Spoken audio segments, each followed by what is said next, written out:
So I wanted to address the school shooting yesterday. As a mental health professional, having been a therapist for the last 20 years, I probably understand mental health better than most people in the United States. From both an experience standpoint in terms of my own experience with mental health, and also as a therapist with probably somewhere in the neighborhood of 25,000 sessions under my belt. And the issue in Texas is a mental health issue and is a gun issue. They're not separate.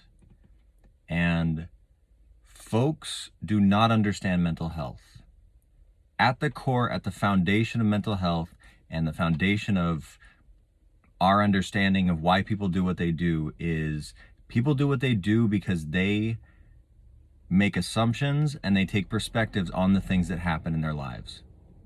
And it is a much more complex set of circumstances than we can address with more funding for mental health or more funding for this program or that program. Because if you don't understand trauma and the idea that what we call big T trauma, which everyone understands, those huge events that happen to us like sexual assault and molestation and combat trauma and severe car accidents where someone's hurt or killed, but also living in an environment that does not support who you are is a traumatic experience. Being a very artistic kid in a very academic family can be traumatic to that kid.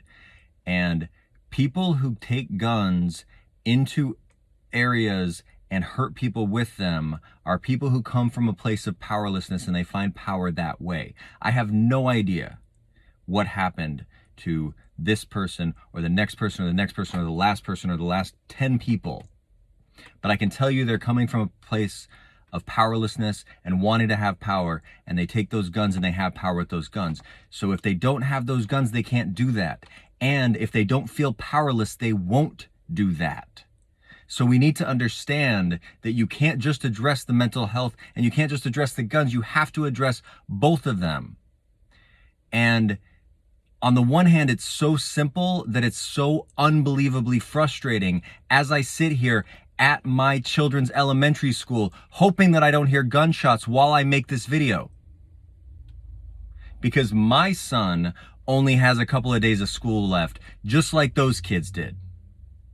And I don't know what's going to happen, but I do know that the people in power who can make laws and make change are doing nothing except for thoughts and prayers and thoughts and prayers and thoughts and prayers. And that doesn't solve the problem. What would solve the problem is a better understanding of mental health, more discussion around mental health. Every day that I wear this shirt, I have 3 conversations with people about mental health because they say, oh my gosh, that's an amazing shirt. I've dealt with depression, and I tell them I have too, both individually and also as a therapist. We need to destigmatize mental health. We need to be able to talk about it. We need to be able to help people understand that it's not weak to seek help. And we also need to have restrictions around guns in this country. The people who are not gun people don't understand how people are trained in terms of firearms. If you go and you do a firearm training class, you'll be told that there are sheep, and that's the normal people around walking around who don't have guns, and there are wolves, and that's the bad guys. And then there are sheepdogs, and that's you with your gun. And you can go and save, and you can go and do whatever. And the reality is, we're gonna, in the next couple of days, probably find out that this shooting took place over the course of 37 seconds, or a minute and 42 seconds. Nobody can deal with and address and stop that threat that quickly. It doesn't matter. A good guy with a gun cannot do that, cannot stop the threats that need to be stopped as quickly as they need to be stopped when these weapons are in the hands of civilians. Nobody's trying to take all of your guns away, but not everyone needs all of the guns. Even all of the guns that are available in this country, because I can hear it now. 60% of the guns in the world you can't even get in the US.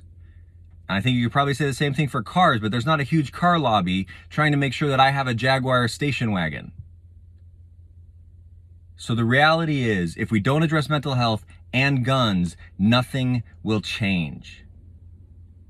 And I don't want it to be my kids, and I don't want it to be your kids, and the people who it's happened to. I am so sorry that it was your kids. And please make sure they get the mental health and the trauma treatment that they need.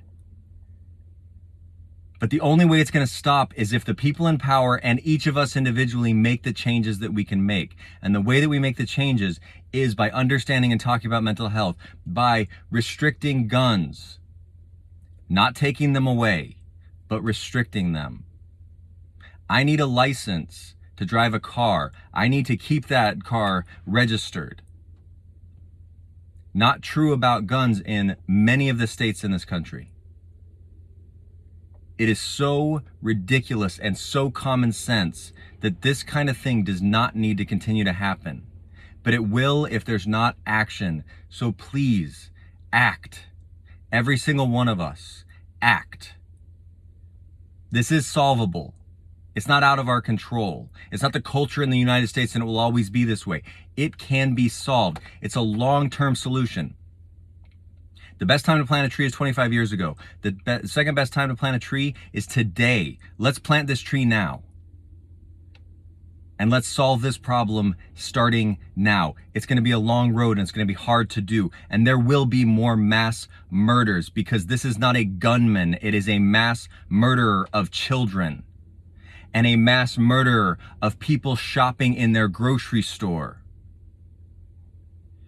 These are mass murders that are happening, and they will continue to happen. But we can start to address it now so that down the road they won't continue to happen. Or we can continue the thoughts and prayers and thoughts and prayers and thoughts and prayers and have absolutely nothing happen. Let's make the change.